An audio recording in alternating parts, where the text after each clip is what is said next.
पितृगायत्री मंत्रः। ॐ देवताभ्यः पितृभ्यश्च महायोगिभ्य एव च नमः। स्वाहायै स्वधायै नित्यमेव नमो नमः।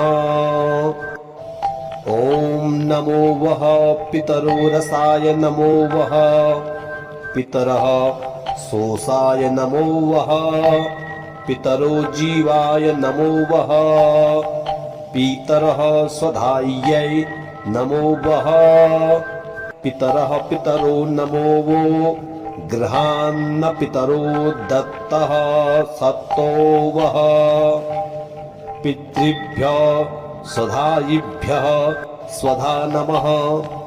पितामहेभ्यः स्वधायिभ्यः स्वधा नमः। प्रपितामहेभ्यः स्वधायिभ्यः स्वधा नमः। सर्वपितृभ्यो श्रद्धया नमो नमः।